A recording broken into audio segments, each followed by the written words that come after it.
I've just made a very frothy coffee and a very full coffee. So I'm going to try and not spill this over myself as I talk to you about wishlist plants. Oh my goodness, I'm so excited for this video. This is a video that I wanted to make before Christmas. And I actually started filming this video and then I wasn't well. And I have actually acquired one of my wishlist plants since I started making it. So I'm really excited to take you through my list and tell you what's on there, because there are some beautiful plants that I would absolutely love to add to my collection in 2024. But first, if you're new here, hi, my name's Claire and this is Yoli. I make videos all about houseplant care, sharing tips and tricks I've learned over the years to help keep your plants happy and healthy. And yeah, I'm really excited to take you through my wish list. I've really kind of condensed and refined it this time compared to other years where I've taken you through and maybe done a much bigger, broader wish list. So yeah, these are some of, in my opinion, the most beautiful, amazing plants around. So yes, I hope you enjoy it. Let's get into it.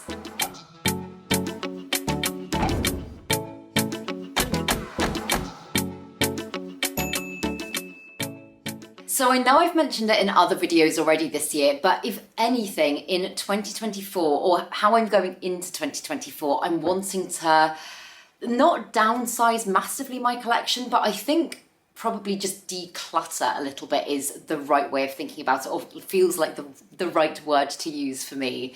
And so far this year, what I've been doing so far is I've been going through and I've been being really brutal in the plants that aren't necessarily bringing me joy, thinking about things that I can chop up and propagate for plant swaps or to send out. Plants maybe I just want to get rid of. I've also gone through and I've potted up, because I know I say that if you've got a plant that makes you really happy, why not have thousands of it all over your home? I've got lots of plants that I feel that way about, and some of them I'm just like, okay, in order to make my plant care more manageable, why not pot, for example, your 3 Anthurium clarinerviums up together and make a really full plant. So my wish list for that reason isn't as stacked as it usually is. Don't get me wrong, I have got probably 60, 70 plants that I could sit here and talk to you about, plants that at some point I would love to add to my collection. But the ones that I've got here are ones that I don't have to get them this year, but they're the top ones on my wish list, and I would really like to add them to my collection. So yeah, the one that I'm going to start with is, I thought I would still include it. It's a massive wish list plant for me, and in fact, I was going to say I'll move over so I can put all the pictures on the screen here, but it is one that I have actually literally just acquired, and it is the Anthurium veitchii. And I first got an Anthurium veitchii, I think about 3 or 4 years ago now, something like that. And I was totally in love with it, and the plant very sadly didn't make it. I think I overwatered it and it just went downhill very quickly. And then I got the most insane Anthurium veitchii in a recent Arrowed Market unboxing that I did, and I was totally blown away. But again, it came with underlying issues. I don't think I personally helped the situation. I don't think I was vigilant enough. I've gone into detail in other videos on this, but there's more I think that I probably could have done to save the plant. But the plant wasn't savable, and so I lost it. And I was so unbelievably upset about that. But one of you very kindly reached out to me on Instagram recently and just said you had a very small veitchii that you were getting rid of, and you basically just were looking to find a good home for it. So I have just added a little Anthurium veitchii to my collection, and I am honestly, grateful does not even begin to explain it. I am over the moon with this plant, and I'm actually, you know what, although it was amazing to have that big, beautiful one from Arrowed Market, I'm kind of glad in a way that I'm starting off with a little baby, because I would like to grow this plant from small to big myself. I also feel like growing a plant from a little thing, you're kind of, like, it might just be a mental thing, but for me, I always find that I'm a little bit more attentive and kind of cautious with baby plants. Not that this is like a ridiculously small baby, like obviously these leaves are pretty robust and rigid, it's not like it's a seedling. But yeah, I always find that they get my attention more so sometimes than my bigger kind of I don't know, my older, more seasoned houseplants. So yeah, I'm so excited to have been able to say that I've actually ticked probably one of my top wishlist plants off already, and it's only 11 days into January. So yeah, thank you so much, Ian. I'm obsessed with it and I love it, and your kindness is just, it's blown my mind, so thank you so much. And then the next one on my list, I don't think I've actually mentioned this one in any of my wishlist videos before, but it's the Hoya SP Burtonnet Af Variegata. I know that's a little bit of a mouthful, but I've got the Hoya SP Burtonnet Af already in my collection. I got it as cuttings at the first plant swap that I ever went to, and oh my goodness, I'll put a clip in of that plant because it has just filled out so much in the time that I've had it. I've chopped and propagated. I've got so many sections of it propagating around my home, and I have said from the start that I don't know, I've just been really unexpectedly surprised by that one, because it's just been a really, really rewarding Hoya to grow, and I don't know if I would have necessarily, just from looking at it, thought that before owning it. And the variegated version is just stunning. It's so beautiful, and I know it is one that sun stresses quite easily, and I'll put some pictures on the screen, but I've seen some beautiful sun stress ones that have got gorgeous kind of pinks running through them. It's very peachy variegation, and I feel like because I feel like I really know the SP Burtonnet Af as a non-variegated plant now, I feel like I am ready to kind of, I was gonna say up my Hoya game. I feel like I'm really ready to take on the variegated one.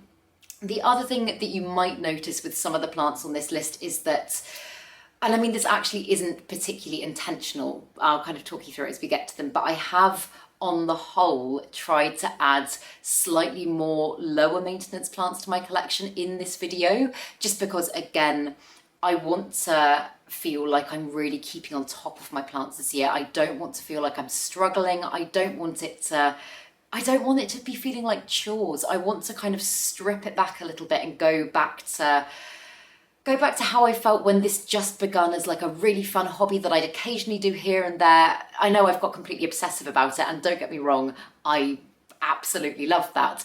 I just want to tone it back a little bit so that I can focus more and give my individual plants more of the love and care that they need, if that makes sense, because I do definitely feel towards the end of last year, there were lots of things that got overlooked. And then, as I say, I wasn't well over Christmas. And because I wasn't able to do plant care for a few weeks, I had a lot of casualties / deaths and things that just went very wrong. And I was like, oh, why do I want to be stressing myself out? So yeah, the Hoya SP Burtonnet Af Variegata is also one that, if it's anything like the non-variegated one, will be a very, very low maintenance plant. I think it's probably going to be one, because it is highly variegated, I think it's probably going to be one that is going to require higher levels of light, just because, as I've said before, the white variegation doesn't contain any chlorophyll, and therefore just means that the green parts of the plants will have to work doubly hard in order to photosynthesize. What am I saying? White parts of the plant cannot photosynthesize, and if it's got a high balance of white, which this one typically does, looking at the pictures that I've seen, then it will mean that it will require higher lighting levels, and that goes for all variegated plants. That was a mouthful. But then the next one on my list, I'm pretty sure, I don't know if I've mentioned this in a specific wish list video before, but I have 100% mentioned this plant time after time after time, because I'm obsessed with it and I love it. And I can't quite believe that I've got this far without adding it to my collection. But it is the Anthurium pallidiflorum, and I just think this plant is beautiful. Funnily enough, Ross doesn't get it at all, and I know it's completely each to their own. I know he's definitely not a planty person in the same way as I'm a planty person. He's just kind of started getting into plants, but he's like, why do you like it so much? As I say, different people do like different qualities of certain plants, and there's some that for me might look beautiful and for other people they won't, and vice versa. But I think that there's something so satisfying and unusual about strappy anthuriums in general. I love strappy anthuriums, and with the pallidiflorum, it's obviously got a slight velvetiness to its leaves that I am such a huge fan of in other velvet leaf anthuriums, and then it's got that beautiful white veination, which I feel is just like the cherry on top of the cake. If I was drawing out a plant that I wanted I don't know, if I was drawing a picture of the perfect plant, I feel like it would just tick loads of boxes for me. So yeah, it's one that I've almost got a few times. I've looked on Etsy a lot. There's been a couple of times where I've almost bit the bullet and got one from houseplant shops online. I don't really know what stopped me, apart from the fact that I am just trying to slow down a little bit. But yeah, it is potentially the highest one on my wish list. Is that fair to say?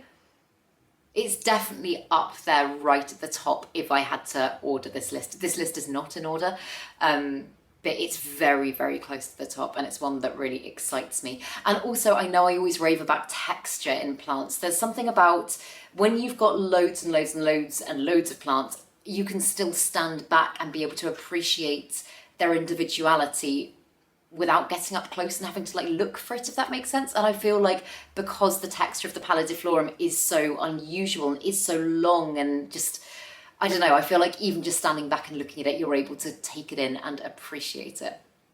That is how I feel anyway. And so yeah, that's one I really hope to get this year. And then the next one, this is one that I have owned before and I was getting on really, really well with.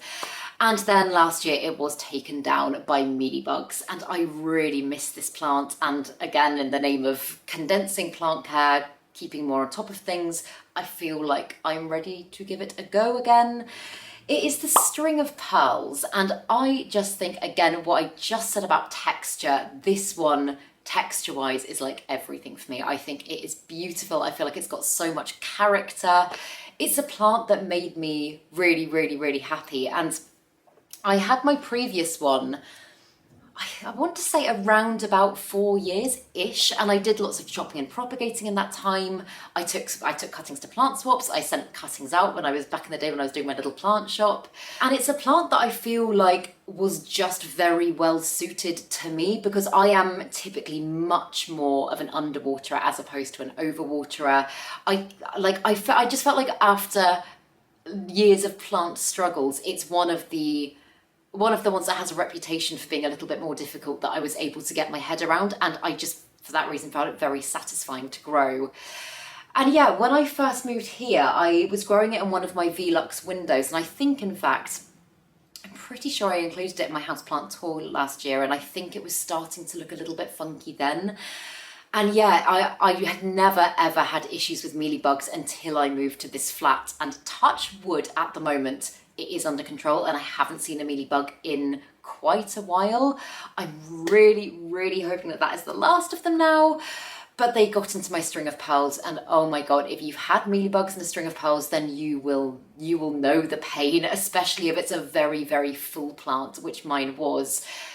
It was just near impossible to get them all gone, and I ended up like dunking the whole thing into alcohol, and I just couldn't find a way. I could not find a way. I chopped the plant completely up, and it just wasn't savable, and I was so sad. And again, I think there's probably more that I could have done. I think if I'd had a little bit more, if my attention hadn't been so spread on like hundreds and hundreds of other things that were also just happened to be going wrong mealybug wise at that time, I think I probably could have done, as I say, more for that plant and even potentially saved it. And again, this is why I'm having a little bit of a reset in my collection this year. But yeah, it is a very low maintenance plant, and it's one that I have just really enjoyed growing. I really do miss having it in my collection. It feels very strange not having a string of pearls. And so yeah, I would like to get, I know like I absolutely could hop on Etsy and just get myself some cuttings or something, but I think I'd like to get just like a very small plant, maybe like a 10 centimetre plant or something like that. And I'd like to attempt to grow it back to how mine was before I moved here, because it was beautiful and full and long, and yeah, I just really like it. I really like it, and I feel like that's a very achievable one. I also think because it's a very slow grower and because it's very low maintenance, it ticks several of the boxes that I'm trying to fill in terms of my collection this year. So yeah, that is high up there. Oh, and then this one, I didn't know whether or not to include this one because this is one that has been in wishlist videos before, and it is also a plant that I've owned previously, and I again didn't get on very well with it the first time I owned it, and I wasn't sure whether or not to put it on this wish list. And I'm gonna include it, but it's the Schismatoglottis wallacei, and it's beautiful. It's such a gorgeous plant, and I loved my previous one when I had it. It got spider mites, and things went downhill from there very, very quickly. And the only reason why I was contemplating potentially not having it on my wish list this year is just because it is a pretty high maintenance plant in my experience. I know I haven't owned one for years and years and years, but for the kind of 8 months that I owned it previously, I did find it to be a little bit of a drama plant, and spider mites was kind of like the final straw, and that's where it all tumbled down from there. But I've got several down here, but I've got several Calatheas in my collection, and in fact, even my Orbifolia here, I have had struggles with this year. I've had to chop that one right back. And although the Schismatoglottis is not a Calathea and it's not in the Calathea family, it does behave very similarly for me to Calatheas. And I think that for the time being, while I'm trying to simplify and while I'm trying to keep things less stressful, it's probably one that I should hold off with. But it is one that I think is so gorgeous. If I was doing this on looks alone, it would be like the top of the list because I think it's amazing. I love the shape of its leaves. I love the kind of, I don't know, it's got almost like zigzaggy, not variegation, like, oh, well, yeah, there's pictures on the screen. I'm not looking at a picture right now, so I'm bad at explaining this, but I like how it almost looks like it's been painted. I just think it is such a stunning plant, but I don't think it particularly aligns with what I feel I need in my plant collection at the moment. So that one is on my wish list, but I'd say probably at the bottom for those reasons at the moment. And then, another one that was also has been on my wish list for a while, and I feel like this is probably a good practical one to have on my wish list this year, is the Scindapsus tricolour. And I've gone on about how beautiful I think this plant is in previous videos. I think the variegation on the tricolour is just out of this world. It's not, I don't know how you describe its variegation. It's not blister variegation, but it's almost like army variegation. And I don't think that's an actual term. I think that is just what my brain went to. But again, it's like it's been spattered with a paintbrush, and I think it's just amazing.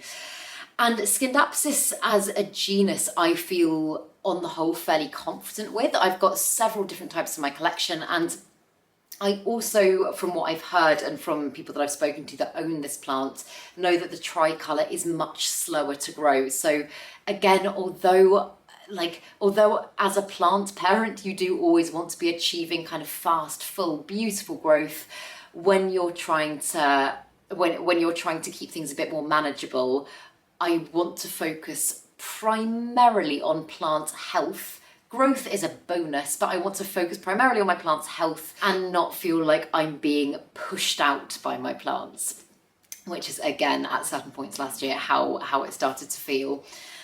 So yeah, I feel like this one would be very manageable. I feel like it's one that I could really appreciate, but it would give me a little bit of time to adjust to it. And I say that because there's been certain plants actually in the last year, like for example, the Alocasia Regal Shield that I've brought into my collection, and it's just been a teeny tiny thing, and I was like, I'll put it in my cabinet and it'll be fine. And oh my God, does that plant size up quickly. Like within the space of 5 months, it had gone from that to like that, and I'm like, oh my goodness. So I think I need to, if I want to buy more plants this year, I think I would like to go with things that are on the whole a little bit smaller, or cuttings. So yeah, it's one that I would love to acquire. I don't think I'm particularly in any rush to acquire that one. There's some that I feel like a real burning desire to have like now.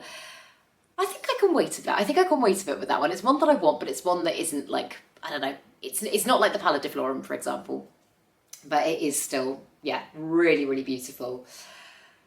Oh, and then another one that I think I've spoken about before and is so stunning, so unbelievably stunning, is the Alocasia Dragon's Breath. And I know putting an alocasia on this list might be contradictory as to what I was saying about wanting to keep my plant care more low maintenance. But I feel like in the last year, I have struck such a good balance with alocasia. I feel like I've turned a lot of corners with my difficult ones. I feel like I don't feel like they're particularly high maintenance plants for me anymore. I feel like obviously it comes down very much to your individual environment and lighting requirements and how you're growing the plant, but I, touch all the wood, rarely, and I say rarely because I've got one, my alocasia portadora, that is giving me so much grief at the moment, but I rarely have severe issues with my alocasia. So I feel like I could take this one on. And I also feel like it's very, very different to any other plant that I've got in my collection. So it's not like I'm bringing in a duplicate of something that I've already got. I feel like it's something that will really kind of stand out. I feel I'll really be able to appreciate it. I just think it is such a beautiful, beautiful, beautiful alocasia. As I say, will put pictures on the screen so that you can see all of these, but it's got that gorgeous silvery blue. It's got the lovely length in its leaves and the kind of dark, shadowy veination that's not too harsh. I just think it is the most stunning alocasia. And yeah, I really would love to acquire that one. So yeah, that is very, very, very high up there. Okay, so this next one's a bit of a weird one because I technically already own this plant. And I will go into why it's on the wish list in a minute, but I made a video just before Christmas talking about the It plants of 2024, plant predictions, what I thought the plant kind of trends were going to be this year. And I mentioned in that video the Syngonium chiapense, and oh my goodness, I'm not particularly a Syngonium person, but the chiapense is amazing. It does not look like a Syngonium at all. It doesn't have the kind of arrowhead classic shape that you think of when you hear Syngonium. It's much more rigid. It's much more almost like, I can't remember how I described it in that video, but I think like I said something like almost like Hoya Anthurium epipremnum combination. It's very strange, but it's very cool. And I have a Syngonium frosted heart that I was given from Emma. I looked after her plants when she was away during the summer, and I mentioned that I thought that was a really pretty one. I didn't know what it was, but she gave me a cutting of it, and it's in my cabinet, not doing a huge amount. And after speaking to some of you guys, I have been informed that it is in fact a variety of the Syngonium chiapense, the Syngonium chiapense frosted heart. And this is just something that I didn't know. I had absolutely no idea. I didn't realise that they were related at all, but it makes total sense because it has, again, got that very similar roundness to its leaves. And I'm really, really excited that I've got that plant, but I also feel like because, and this again, complacent, lazy, not having enough time to actually focus on individual plants, I haven't done enough digging into what this plant could look like, what this plant actually likes. I think I just heard Syngonium and I was like, cool, stick it in a cabinet, root it, put it in some semi-hydro, it'll be fine. And yeah, the plant is doing fine, but it's not doing what I know it is capable of doing. So my goal for this year, I would like to add just like a standard Syngonium chiapense to my collection as well. But seeing as I've got the frosted heart, my goal is to just really work on bringing out the best possible potential in that plant so that I can get it looking like some of the ones that I see when I look up the Syngonium chiapense, because oh my god, it's just incredible. And compared to what mine currently looks like, I don't feel like I own that plant at the moment, hence why it is on my wish list. So yeah, I guess that's one that I have ticked off already without even knowing it. And like I keep saying, that just to me echoes why I need to go a little bit more minimal in what I bring into my collection this year, because the fact that I had this plant and I didn't even know, I think says a lot. And yeah, I now feel very grateful that I own it. I need to take some time and go through and look at plants that I'm not that familiar with. I need to properly research them. I need to do all of the things that I was doing when I first started getting houseplant crazy. I remember, and this is going to sound so sad, or maybe it won't to some of you that maybe also do this, but I remember I would sit up for hours and hours and hours in bed at night, and I would research plants and I would watch other people's videos on them. Even if I didn't have the plants, I just wanted to kind of educate myself and learn. And I did that because I genuinely found it really fun, and I was a little bit of a plant nerd without realizing. But it is something that really brought me a lot of joy, and I think now that I make content on plants a lot, and I absolutely do learn by trial and error. That is something that, like, that's the biggest way that I've always learned with plants. But I've stopped doing as much research as I used to, and I feel like that's something that I would like to continue this year. Maybe not to the same obsessive extent that I used to, but yeah, I want to know about the plants that I'm bringing into my collection. So yes, Syngonium chiapense and Syngonium chiapense frosted heart on the wish list and have acquired. And then another alocasia that I'm really, really keen to get at some point is the Alocasia Sarian. And I got a corm of this plant at the last plant swap, and I'm so sad the corm has rotted. It started to root, it started to sprout. Everything was looking so positive, and then I checked back in there when I did my big cabinet clean out recently, and I saw that it had rotted, and I'm really, really sad because I was so excited about that. But the Alocasia Sarian is a hybrid plant. It's a hybrid between the Michelitziana, which is commonly known as the Friedeck, which in fact, I was gonna say I've got just there, but I'm not gonna attempt to pull down and show you because I'll probably take the whole shelf over. It's a combination between the Alocasia Michelitziana and I believe the Alocasia zebrina, because it's got the beautiful kind of stripy zebrina stems, especially when it's juvenile. And I just think it is the most amazing combination of two plants that I absolutely love, and I would be so happy to own that type of alocasia, and I just feel like it would be such a rewarding one to grow, and it's one that I've never grown before, so I'm very, very excited to give it a go. Typically also hybrid plants do tend to have a little bit more resilience to pests, disease. They just tend to be a little bit more robust in terms of environmental needs, environmental requirements. And so again, although I know I was just saying that I feel like I've kind of turned a bit of a corner with alocasias in the last couple of years, and I feel much more confident with them, I do also feel like this would be one that may just naturally be a little bit easier. Maybe, I don't know. As I say, I haven't owned one before. But it just incorporates all of the elements that I love about the Michelitziana and the zebrina. I think it, like the white veination, the dark dramatic leaves, the kind of robustness that the zebrina has that the Michelitziana doesn't have so much. I really like that it's a little bit more kind of beefy in that way. Yeah, I think it is just so stunning, and I think it's a really fun plant.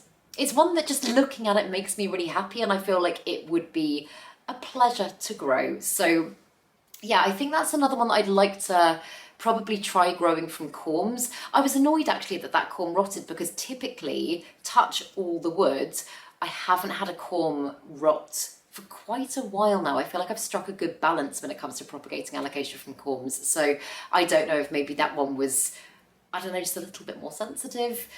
But yeah, I'm on the search for some Sarian corms at the moment. So if any of you guys know, or you can recommend Etsy sellers or anything like that, please comment down below. I'd be really, really interested to know. And also as well, obviously, please let me know what some of your wish list plants are for this year, because I absolutely love knowing what you guys want. I love sometimes going through and like jotting things down and being like, oh, maybe I'll add that one to my list as well. But yeah, please do let me know in the comments below, because I really enjoy hearing those. And then this next one, I'm not entirely sure how you pronounce this. It is named after the location, but it's Hoya Gunung. I mean, I really hope it's pronounced Gunungading, because I think that's just really satisfying to say, but I think it's probably Gunungading or something like that. But again, this is one that I've wanted for a really long time. It's a little bit similar to the Hoya Kalimantan, just by looking at pictures of it before it kind of sun stresses, because oh my goodness, the Gunungading, whatever it's called, has the most beautiful, beautiful sun stress. Similar, in fact, not similar to the SP Afbertinate, nothing like that, but in a similar way as what I was saying to, it can be quite kind of peachy as well as quite pinky. I have seen some beautiful, beautiful sun stressing that almost looks like a sunset on this type of Hoya. And I know I can be a little bit funny about colour in houseplants. I know it's not something that I typically go for. There is something about a sun-stressed Hoya that I quite enjoy, and I think that's because you can kind of manipulate it and control it a little bit. And yeah, I just find it very, very satisfying. And it's it's a bit of a weird Hoya as well, and I feel like getting a little bit more into weird Hoyas this year. I added a few really, to be honest, I've got several. I'm just going to say I've got a very weird looking one literally right in front of me. This is the Undulata Red. But I've got several very unusual Hoyas in my collection. And although if I was to see them on a shelf, I might not like, what am I saying? For example, when I first got the Undulata Red, I was sent that by, I believe, Green Spaces ID, and it is not a plant that I would have chosen for myself under any circumstances. And I got it and I was like, oh, this is unusual. I'm not sure how I feel about this. And as I started to grow it, my love for that plant just grew and grew and grew to the point that I was actively seeking out all of these weird and wonderful Hoyas everywhere I went. Like even the I don't know, I was choosing them over the more conventionally beautiful Hoyas. And they are just very interesting. And there's something about them. They're almost like weird little monsters. There's something about them that I just really enjoy. And I feel like the Ganungading, I feel like that one ticks so many boxes in that sense, whilst also having some of the more conventional elements to it. For example, the beautiful veination. It's also got the most incredible blooms. I don't know if I can find a picture, but if I can, I'll pop them on the screen because the blooms are beautiful.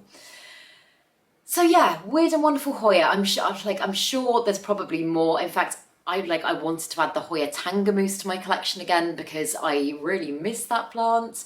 But yeah, I think Ganungading top weird Hoya currently.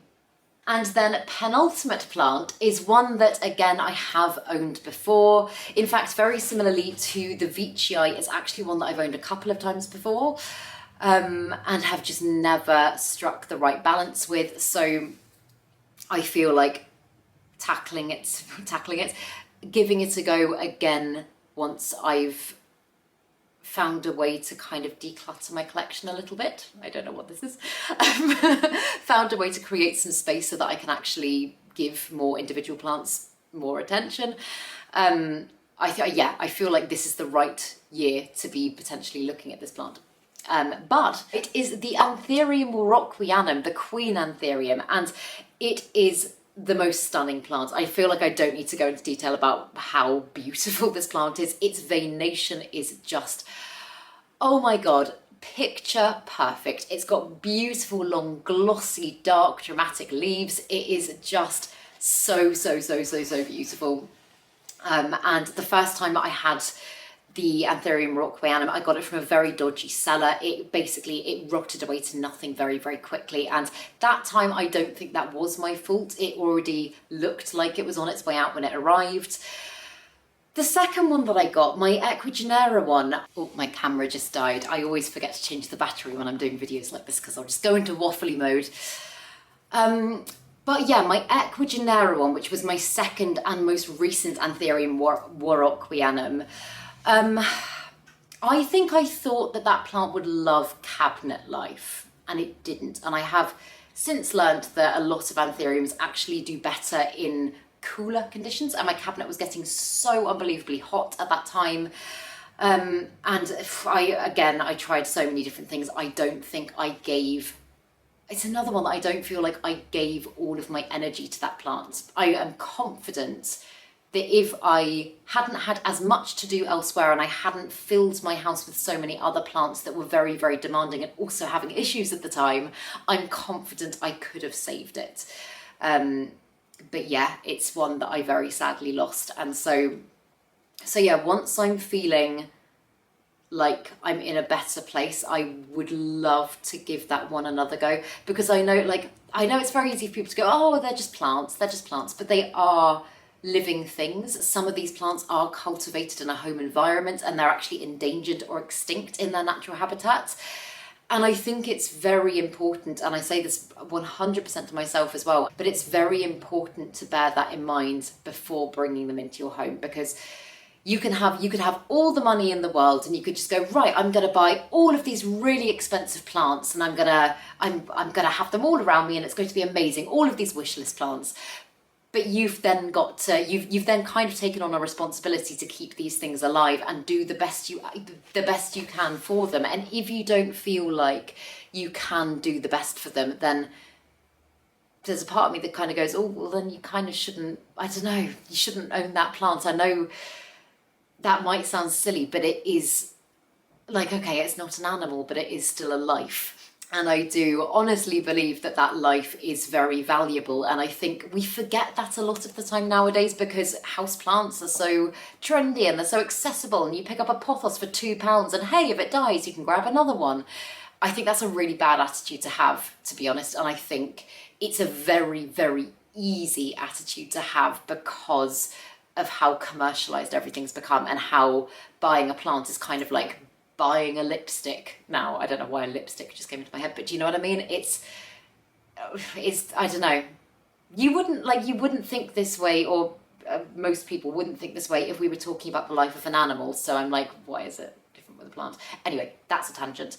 But as I say, I'm completely speaking to myself here because particularly last year, I've done it at other points in my plant obsession, but particularly last year, took on more than I could handle, and deaths of plants happened that should not have happened. So yeah, I would like to give the Warocqueanum another go. Again, it's another one that I'm in no immediate rush for, but I would like to do it at a time, hopefully this year, that feels like that feels right. That feels like I've got the space to be able to give it everything if things go wrong. And yeah, because it's beautiful. I'm going to stop talking now. Oh, but the final one is a Hoya, and this is another one that's been on my wish list before. And it's a much more, and I was just talking about weird and wonderful Hoyas. I feel like this one is more conventional and pretty, but it is the Hoya Nova Ghost. And I love silvery, splashy Hoyas. Like, I am obsessed with my Wilbur Graves. I want more silvery, splashy Hoyas. The Silver Dollar, there's so many that I have got on my wish list, but the Nova Ghost right now is probably up there at the top of the splashy silvery ones that I want. I say splashy silver, they're not always splashy silver, they can be solid silver as well, which again I love. I think it's beautiful. And I've just never owned, bar the Wilbur Graves, I've never owned a Hoya like that. And I really enjoy growing Hoyas. I feel like I keep on top of them pretty well. I feel like they're very easy plants. Again, it's another one that's quite slow growing, so it's not gonna push me out anytime soon. It's not gonna take up a huge amount of space. I feel like because it's slow growing and fairly low maintenance as well, any new growth on it will be just very rewarding, very satisfying. And yeah, I've wanted it for ages, and I feel like that is one that I 100% would take on right now, and I don't think it would like tip me over the edge. So yeah, I just think it's so beautiful. I love the kind of softness to its leaves as well. They're kind of oval shaped, but they're not, I don't know, some Hoyas can be quite harsh, and this one is just, it's almost like I was gonna say marshmallow. I don't know why I thought of marshmallow, because it's nothing like a marshmallow. But yeah, the softness. Do you know what I mean? But yeah, as I say, I could absolutely go on and on and on because I do have a much bigger wish list. But this is the one, these are the plants that I feel like are potentially attainable this year.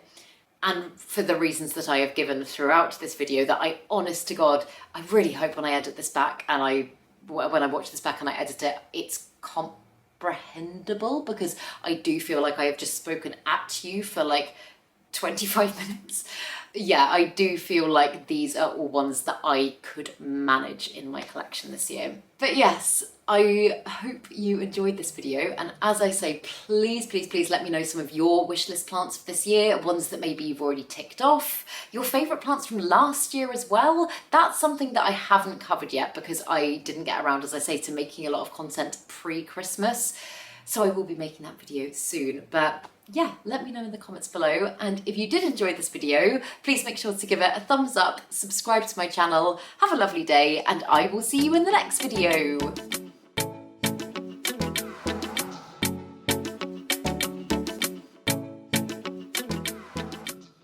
Stay sexy, plant lovers.